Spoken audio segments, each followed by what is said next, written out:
Welcome back, listeners, to the BizBlend podcast. I'm your host, Sana, and today I want to pause on something we don't always put at the center of business conversations: empathy. We talk about strategy, revenue, innovation, technology, transformation, profits, numbers, but we often overlook the very human capacity that fuels all of those things. Listeners, my guest today knows this truth intimately. After walking away from a decades long career as a musician because of unempathic leadership, she has transformed that pain into purpose, writing an Amazon bestseller, delivering a TEDx talk, and helping organizations see empathy not as a soft skill, but as a core driver of productivity, innovation, and profit. So, listeners, this isn't theory. It's personal, it's lived experience, it's data driven, and it's urgently, very, very urgently relevant in the age of AI and big tech. So, let's dive in with our incredible guest, Melissa Robinson-Winemiller. So, Melissa, welcome to the show, and I'm really, really honored to have you here with us. Well, thank you so much for having me here. I can't wait to talk to you, and I'm so excited to get to talk to your audience as well. Of course, of course. And Melissa, I think, shout out to the writer, but very rightfully, I mean, there's a big, huge misconception driven around empathy that it's a soft skill. Business is not a place for emotions. So it's like empathy, emotions, it will make you weak. So this has no place for even a conversation or a dialogue in the business circles. And I think that's what we kind of have to unlock, so that through lived experiences, through proven results, through data, it can be proven. It can be translated in the business language as well. So you say, Melissa, you argue that empathy isn't just about being nice, it directly impacts productivity and innovation. So can you walk us through how empathy shows up as a measurable business advantage? Absolutely, because that is Mm. the core of what I talk about. The thing Mhm. with empathy that I think people don't realize is that it's not just about feeling. We have this Mm. idea that empathy means I feel what you feel, and that's one kind of empathy. But there's actually 43 different kinds of empathy that span 8 categories. The one that's about Okay. feelings is only one. So, when you want to start talking leadership and how they can actually use empathy to plug in to hit profit, Mhm. productivity, and innovation, that feeling empathy probably isn't the first one they'll go to. They're probably going to use cognitive empathy, which is I logically understand what you're feeling. I know where you're coming from. I just may not feel it. So, when we think about empathy as a whole, we're actually talking about connection and understanding between people. That's what empathy really is. So now if you start to think of it that way, creating connection and understanding with your employees, with your board of directors, with your customers, with all of your stakeholders, now you can start seeing where this is actually going to create inroads into your bottom line. Because Ernst Mm. and Young, the big 4 consultancy did a survey in 2022, I think. And they actually look specifically at empathy in the workplace. How does empathy in the workplace affect people?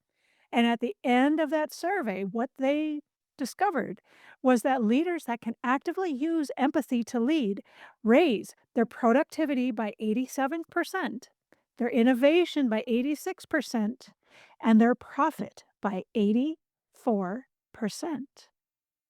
So the numbers are there. Yeah. Yes, Yeah. they're out there. They're out there. Wow. Yeah. Oh, um, and uh, you know, um, so yeah, the numbers are there. But let's say if a skeptical CEO listening to this, uh, you know, they say that okay, the numbers are there, but what's that one metric that you would point out to that makes empathy undeniable? The way it affects employee attrition. If you wanna look at a single metric that can make or break an organization, that's the one. and it's one that we are really dealing with right now between generational friction, the advent of AI, big tech, big data. We're losing employees. They're going to greener pastures. And according to the Society of Human Resource Management, every employee you lose, it costs 90 to 200% of their wages to replace them. So if you think about human connection, just to make sure that you limit that employee attrition, that'll go right back into your bottom line in huge amounts. Another one that people tend to not think about a lot is communication. But according to the Mm. Grammarly-Harris State of Business Communication Report, we in the United States lose 1.2 trillion with a T dollars per year to bad communication. Wow. Yeah. So if you're connecting with your people and you're creating quality communication, can you imagine how that feeds back into that bottom line? Sure. I mean, if the logic can't make sense, then the numbers absolutely do. Yeah, they're there. I mean, you'd think that you couldn't necessarily, quantify and put numbers to something like empathy, but you really can. These soft skills drive hard results. Yeah. I love that line, Melissa. I love that line. Soft skill will drive the hard results. Ah, and um, yeah, and this is, I think, such such an interesting aspect, for especially leaders who hear the word empathy and the instant connection is that, oh, it slows things down. But the way you put the data and the way you put it across, I think it really suggests it actually accelerates outcomes, which is definitely absolutely crucial and a powerful shift. And that was specifically in today's modern age. Absolutely. I mean, at the very least, by creating that connection and understanding with employees, you're also building goodwill, you're building Mm. morale, and you're building loyalty. Now you have people that want to help you with your goal. They want to buy into your vision.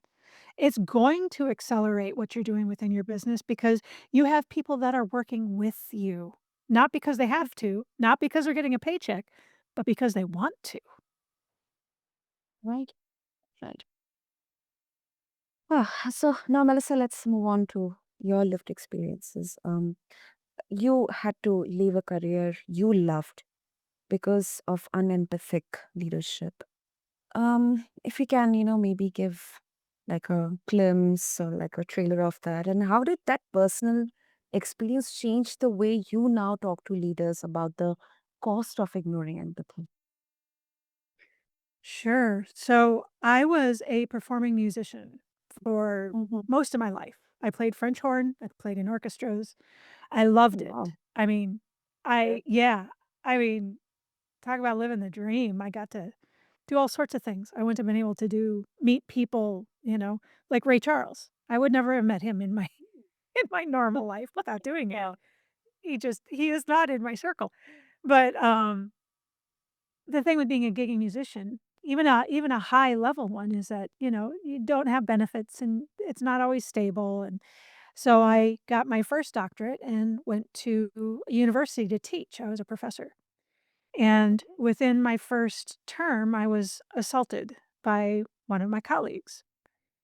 And even though that was horrific, the hard part came after that when I kept trying to talk to people within this organization and say, "Look, this can't happen. This guy is hurting people. It wasn't just me." People that do that, they don't do it once. They do it over and over. But Yeah, right. m my boss didn't wanna hear me. I mean, when I talked to him, he said as junior female faculty, if I was stirring up trouble in my first term, I wasn't ever gonna get promoted. When I talked to his boss, I was told that if I didn't like it, I should just leave. I went to the ombudsman, I went to the union, I went to HR, I went to everybody that I thought could help me, and the Mhm. system was so broken and so unempathic that they couldn't hear what I was trying to say, and it finally was such a strain on my mental health that I had to walk away. knowing full well that I probably wasn't going to get another French horn professorship. I mean, I'll ask people, "How many French horn professors have you known?" Probably none. I mean, Yeah, yeah. there's not a lot of jobs out there for that. Mhm. Yeah. So so I ended up leaving, and I Mm, kinda spun out for a while because I just didn't know what else to do, but I kept coming back to the what had happened. What was it that was so broken that it would drive people out? And I mean, I watched my colleagues leave. I watched other faculty members leave. The whole system was just a mess, and it kept bringing me back around to there wasn't connection, there wasn't understanding. What is it that would create connection? What is it that would create understanding? And that's how I started getting into the empathy side of things, because it's one thing to understand what had happened, but it's another to mhm, try and figure out, well, what could have changed it? What is it that was missing that maybe people could have learned or could have worked with to be able to fix this system? mm. So so that's how I Wow. got from there to here. Yeah, yeah. I think the beginning uh, had to be, really turbulent for this beautiful journey to be embarked upon, Melissa, for you. I'm just trying to fluff out the things, but it's really disheartening. And we see so many examples like that, and sometimes in workplaces we see um, and this is from our observations. I mean, people um they shout, they they literally shout at their um team members, and even if let's say an individual, they are a great performer, but they have a really bad attitude going on there. But it's this kind of very kind of assume that he's sorry, they are going to be retained just because they're giving the results. It doesn't matter if they have a bad attitude or they're behaving bad with their other colleagues or their peers or anyone out there. And Yeah, it's like level by level, you know. yeah. This just It really is. yeah. Great, great. Melissa, thank you so much, first of all, for sharing that. And with this, first of all, of course, stories like yours, they hit different because they're not just numbers or statistics on slide. They are lived consequences, and that's where change usually begins. And do you find, Melissa, that leaders are more receptive when you share that story versus only the data? I mean, what exactly makes a difference out there? I feel like they really want a combination of both. I Okay. mean, I use my story because I think it really shows, number 1, just how broken an entire system can be. Because when you're in that system, sometimes you don't see it anymore, you know? And this realization that it's the whole machine is broken, I think is important. But the other part of it is it actually shows what happens to someone who is a high achiever, who Yeah. really wants to do well, is very ambitious, and yet how it can just beat them down until they say, "I give up. I'm out." You know, and I think leaders need to hear that. It tends to make them uncomfortable, but usually we have to be uncomfortable before we do change. So, my goal isn't to make anybody uncomfortable, but it is to shine a light on the things that we tend to not like to talk about. And then when I can actually back that up with data and say, "Look, this is what happens if you don't do it well, but this is what happens if you do it well." That it's kind of a 1-2 punch. I love that. I love that. And do you believe that this also needs a great deal of accountability? Because we it's very rare that somebody who is at a senior position or is a leader, they accept their mistakes, especially if they're not uh, if they're seeing growing attrition rate or dissatisfied employees talking about how just bad it is, or maybe not good communication. Did you feel that this really requires a great deal of accountability, like a personality shift, or is just a mindset shift that they need to have? Yes, I tend to call it self-awareness, but I think either way, it's kind of the same thing. It's not Okay. something that, you can just say, "Well, I can hire somebody else to fix this for me," because it's not going to happen. If people aren't aware of what their actions are doing to other people, if they aren't Mhm. accountable for their actions that they're doing to other people, then it doesn't change. This is where I actually start talking about culture and how culture really drips Mhm. down from the top.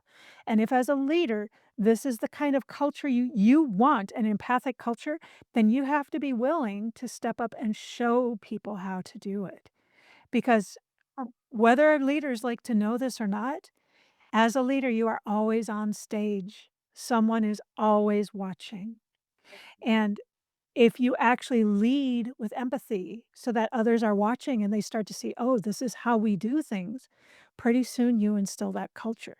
Because one of the really beautiful things about empathy is that when it's working well, it works in both directions. So as you're Mhm. giving empathy to someone, they're going to be more likely to return that to you. And pretty soon that culture starts to marinate. Mm, very well put. Very well put, Nurse.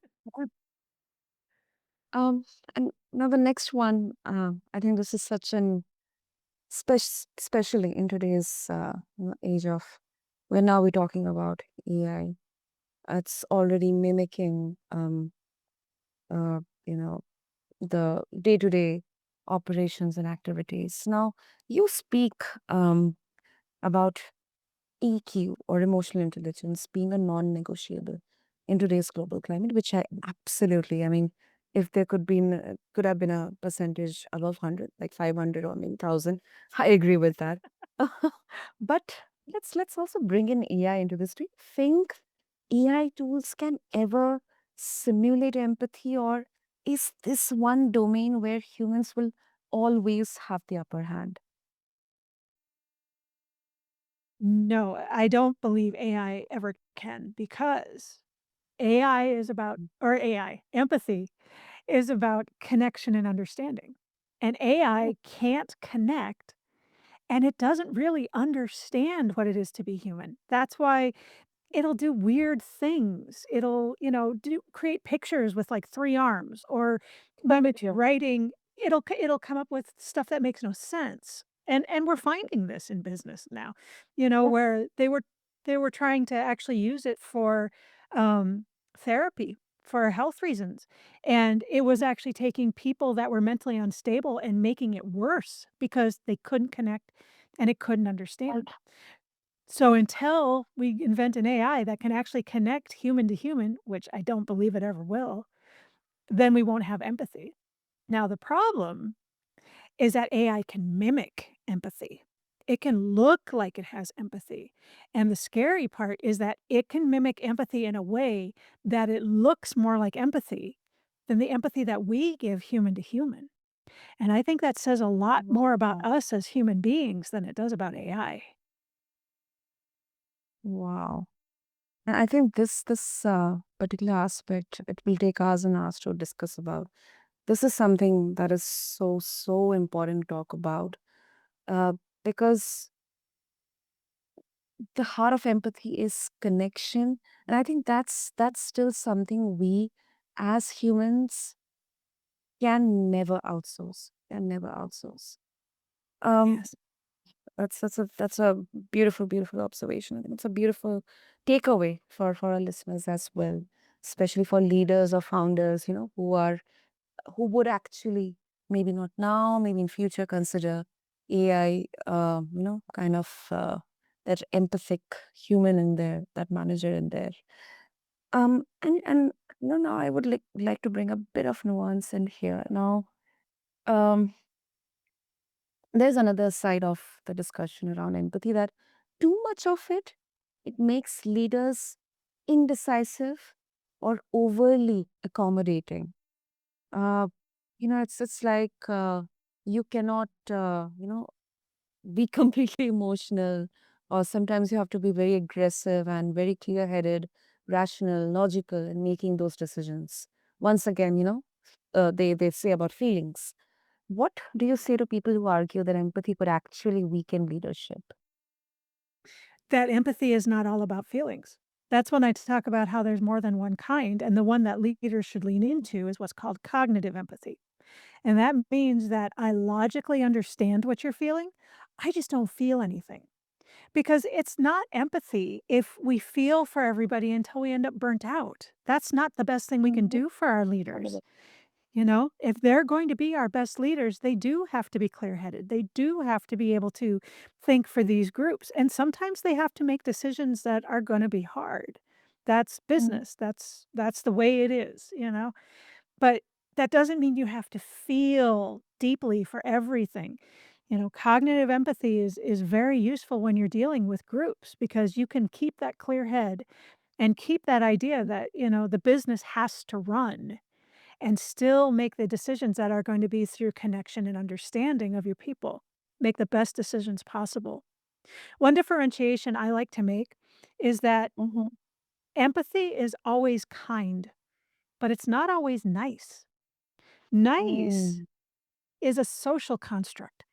It's what we do to get by in society easier. It's like having manners. You know, it's nice, but you don't have to have it. Kindness is a true understanding and desire to help other people and be on board with other people. Empathy isn't always nice, but it's always kind. Mm. It's something like, people pleasing or um, um, I may be, like constructive criticism, a constructive feedback, but in a Yeah. very kind way. Yes. But if, you know, if being nice is not to rock the boat so that you wouldn't give that criticism, well, maybe that's nice, but it's not very kind because you're robbing that person of the chance to have Mhm. that feedback and to grow and to do more and be better. So you haven't Mhm. actually done them any favors. You're not actually showing them empathy. You're just being nice to avoid conflict. Right. Yes, exactly. I think this is a very, very important differentiation there. Very important differentiation there. Yeah. Super, super. So Melissa, before we wrap up, I mean, this is a ritual. So, of course, if our listeners they would like to connect with you, and especially all the leaders, all the entrepreneurs who are listening to this conversation, they would like to connect with you. What would be the best way? So you can catch me at my website, which is EQ which is V and as in Victor, IA, empathy. And right now, if you go and you sign up for my newsletter, I'm actually giving away a free chapter of my book so that Wow. people can kind of see what it's about. And yeah, because I want this word out far and wide. I want as many people to read this as wants to read it. So you Nice. could catch that there. And I'm also on LinkedIn, I'm on Instagram, and I have a podcast called The Empathic Leader. And then, of course, my book, which is out right now, and as of this weekend, we got bestseller in 4 countries: the US, Wow. Canada, UK, and Australia. So, That's brilliant. That's brilliant. Congratulations. Congratulations, Melissa.